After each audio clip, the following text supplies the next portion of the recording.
মা আপুনি এবাৰ সাবিত্ৰীৰ কথাটো বুজিবলৈ চেষ্টা কৰক তাই আপোনাক খুবেই ভাল পায়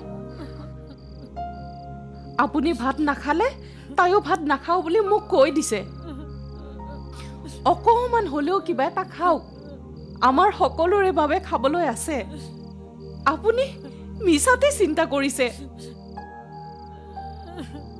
আইতাৰে দিনে দুবাৰকৈ ভাত খোৱা এৰি দিছে যাতে পিতায়ে তোক কাম কৰিবলৈ নপঠিয়ায় আইতাৰে বিচৰা নাই যে তই ঘটা পইচাৰে আমাৰ ঘৰখন চলাওক ঘৰখনত খাবলৈ নাপায় পিতায়েৰে তোক কামলৈ পঠিয়াইছে সেই কথাটো তোৰ আইতাৰে বেয়া পাইছে মা আপোনাক মই কথা দিছো সাবিত্ৰীক মই বেলেগৰ ঘৰত কাম কৰিবলৈ নপঠিয়াও আপুনি কিন্তু সেই বুলি নোখোৱাকৈ নাথাকিব মই তাৰ লগত কথা পাতিম মই এই পৃথিৱীত জীয়াই থাকি একো লাভ নাই মোক ভগৱানে মাৰি নিনিয়ে কিয় কিন্তু সাবিত্ৰীৰ জীৱনটো আৰম্ভ হৈছে মাত্ৰ তাই বহুত দূৰ বাট আগবাঢ়ি যাব লাগিব মই থকাৰ বাবে তাইও ভালকৈ খাবলৈ নাপায় মোৰ কথা তই চিন্তা নকৰিবি মই নাখালেও হ'ব দে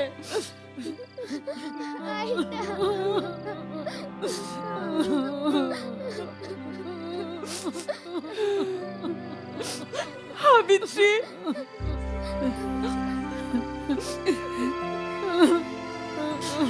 তই চিন্তা নকৰিবি আইতাৰে যাতে ভালদৰে খাবলৈ পায় মই সেইটো সদায় চোৱা চিতা কৰিম তই নাকান্দিবি মোৰ নিজৰ আইতাৰ অৱস্থা দেখি সিদিনা মোৰ বুকুখন দুখত বিষাই গৈছিল মই নাজানিছিলোঁ যে দুখীয়া ঘৰ এখনত জন্ম ল'লে কেনেকুৱা লাগে কিন্তু আইতাই মোৰ কাৰণে নাখায় যি বলিদান দি আছিল সেইখিনি মোৰ বয়সৰ কণমানি ছোৱালী এজনীয়ে কেনেকৈ কৰিব পাৰে মোৰ কাৰণে এইটো মানি লোৱাটো টান আছিল যে আইতা আমাৰ পৰিয়ালটোৰ বাবে এটা বোজা আমাৰ ঘৰত অভাৱ সদায় আছিল কেতিয়াও আমি এক কাঁহী এবাৰত খাই পোৱা নাছিলোঁ আইতাৰ হাড়ৰ বেমাৰ আছিল ভালদৰে কাম কৰিব নোৱাৰিছিল তেওঁ সদায় অনুশোচনাত ভুগিছিল মোৰ দুজনী বাইদেউ বেলেগৰ ঘৰত কাম কৰিছিল ভাবিলৈ কেনেকৈ আচৰিত লাগে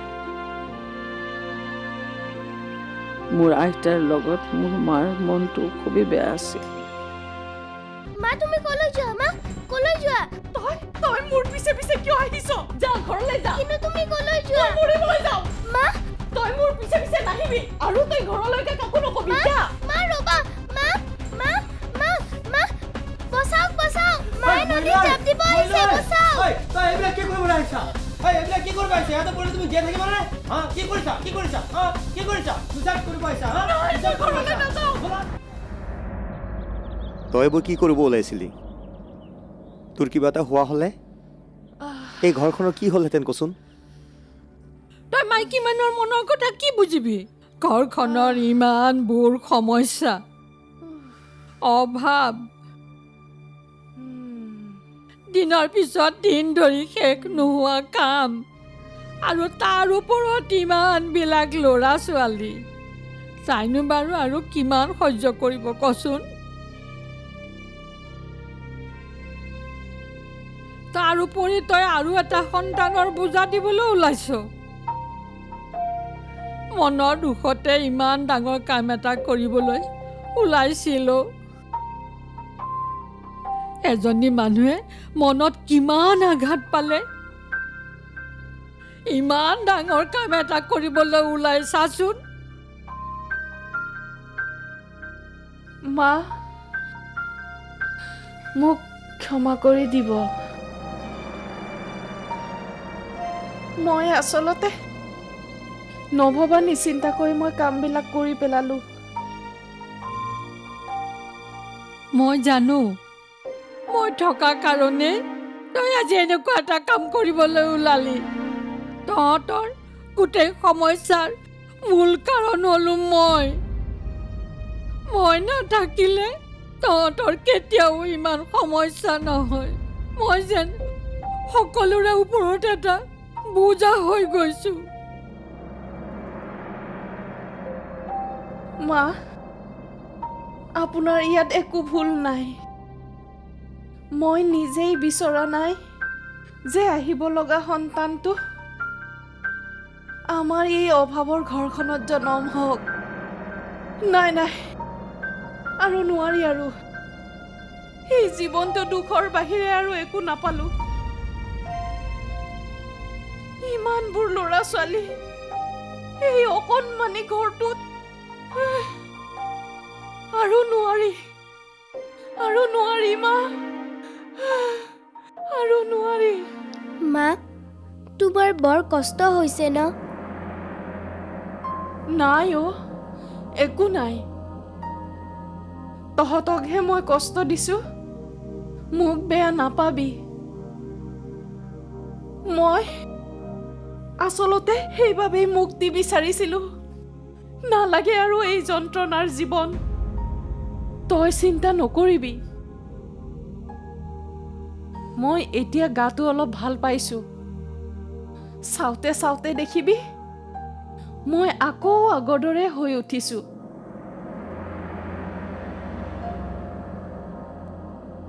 মা, মই কাম কৰিবলৈ যাম।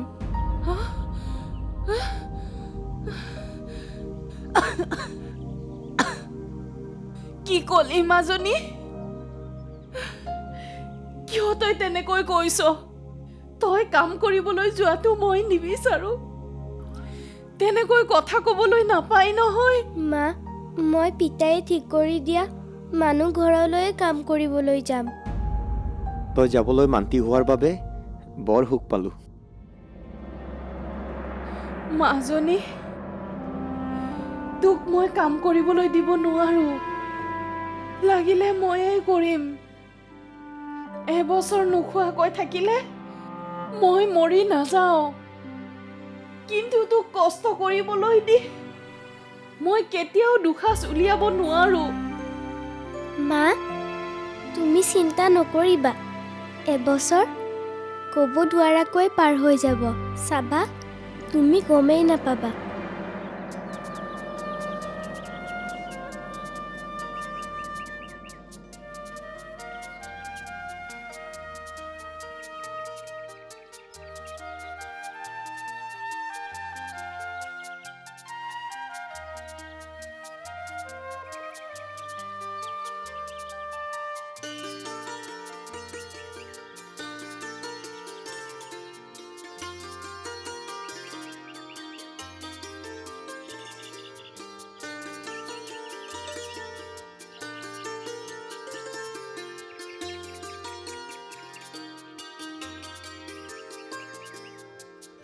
সাবিত্ৰী, ঘৰত কোনো নাই নেকি? নাই ককাই, মা আৰু পিতাই খেতি পথাৰলৈ গৈছে আৰু আইতাই পাহাৰৰ ওপৰলৈ গৈছে। তেনেহ'লে এই বস্তুটো বাৰাণ্ডাতে থৈ দিওঁ ন? এইটো কিহৰ বস্তা? এইটো চাউলৰ বস্তা। চাউলৰ বস্তা? ইমানবোৰ চাউল কোনে দিলে? তই য'ত কাম কৰিব যাবি তেওঁলোকে পঠিয়াইছে। মানে তোৰ এইখিনি পূৰা 1 বছৰৰ দৰমহা। তই সৰু কাৰণে তোক প্ৰথম বছৰ পইচা নিদিয়ে। মই তেওঁলোকৰ ঘৰত 1 বছৰহে থাকিম। তেওঁলোকৰ ঘৰত তই ভালকৈ কাম কৰিব লাগিব। দেখিছই নহয় ইমানবোৰ চাউল দি পঠাইছে তোৰ কামৰ বিনিময়ত। মই এতিয়া যাওঁ, তোৰ দেউতা আহিলে মোক খবৰটো দিবি। তোৰ দেউতাৰ লগত মোৰ অলপ কথা আছে। আৰু শুন, তই কালি ৰাতিপুৱা ওলাই থাকিবি, মই তোক নিবলৈ আহিম, বুজিছ?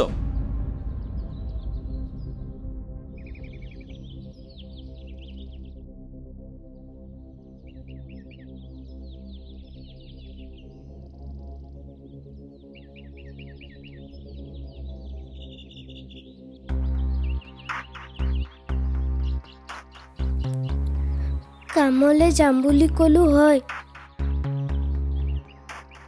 কিন্তু এতিয়া কিবা ভয় ভয়হে লাগিছে। এতিয়া যদি পিতাইক নাযাওঁ বুলি কওঁ, পিতায়ে মোক মাৰিব। এক বস্তা চাউলৰ কাৰণে মোক পিতাই ইমান দূৰলৈ পঠিয়াব খুজিছে, কিন্তু মই ঘৰৰ পৰা নগ'লে সকলোৰে বৰ কষ্ট হ'ব। এতিয়া আৰু কান্দি লাভ নাই।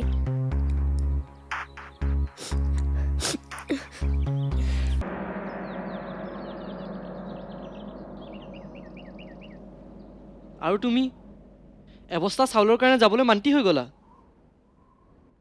মোৰ বয়স তেতিয়া 10 বছৰ। এক বস্তা চাউল মোৰ কাৰণে বহুত চাউল।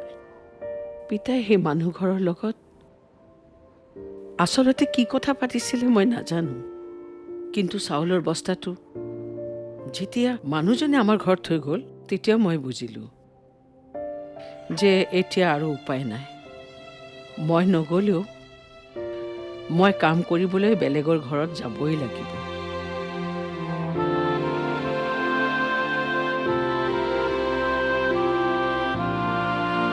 পিতাই, আজি আমাৰ ঘৰলৈ এজন মানুহ আহিছিল।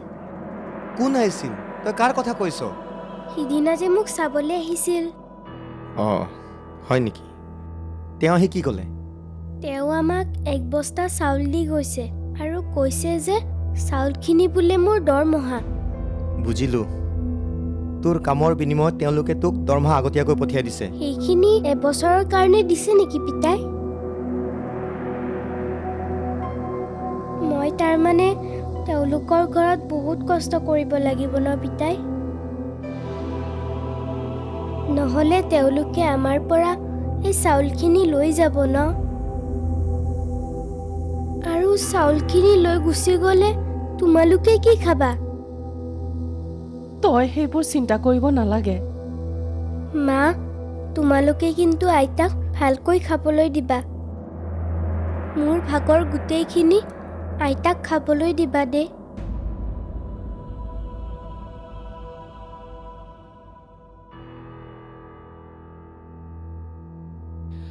আই, তই আমাক বেয়া নাপাবি।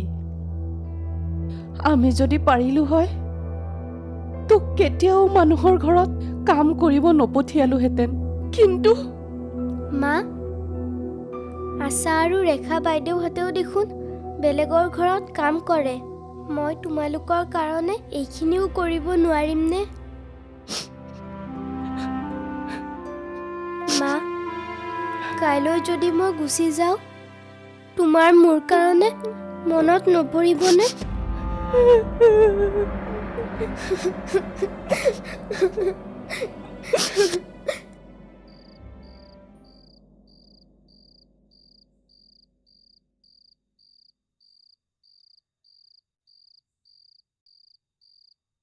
বগা চাউলখিনি আজিয়ে বনালি যে?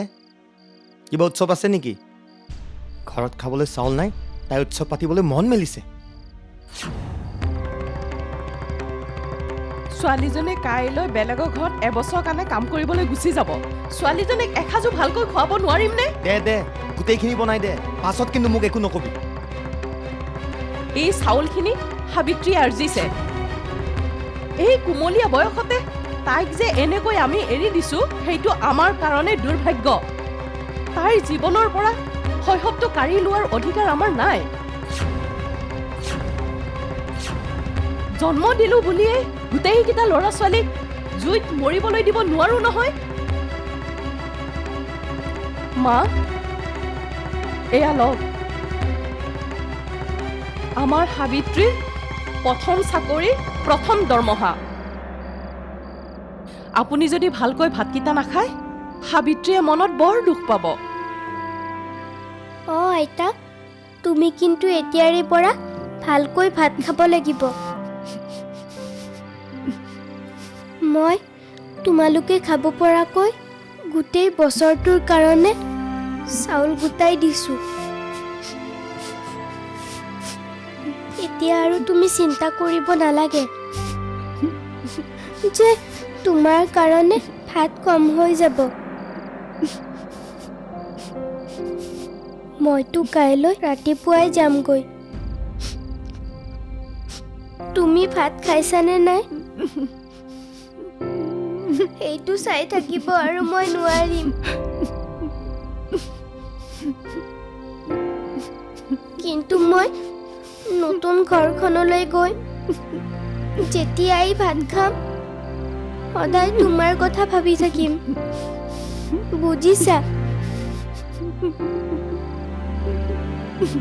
আৰু মোক কিন্তু তুমি ফাঁকি নিদিবা দেই।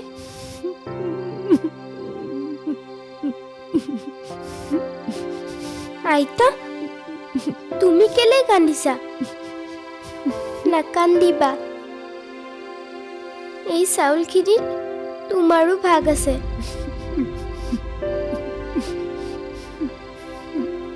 তোমাক মায়ে সদায় বেছি বেছিকৈ ভাত বনাই দিব ন মা? আজিৰ পৰা এই বগা চাউলৰ ভাতটো বেছিকৈ বনাই নাথাকিবি, গোটেই বছৰটো চলিব লাগিব। সাবিত্ৰী আচলতে গমকেই পোৱা নাই। তাইনো তাত গৈ কি কাম কৰিব লাগিব? ইমান কম বয়সতে তাই।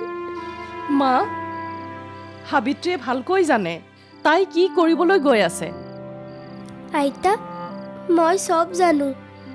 মোক ৰেখা বাইদেউ আৰু আশা বাইদেৱে যোৱাবাৰ ঘৰলৈ আহোঁতে সিহঁতে তাত কি কি কৰে সকলোবোৰ মোক কৈছে। মা, মানুহ ঘৰে সাবিত্ৰীৰ বয়সৰ কথাটো জানে। সিহঁতে নিশ্চয় তাইক মৰমেই কৰিব। তইনো কেনেকে জানিলি? মা, সেই একেজন মানুহে ৰেখা আৰু আশাকো লৈ গৈছিল আৰু সি ভাল ঘৰতে থৈছেগৈ।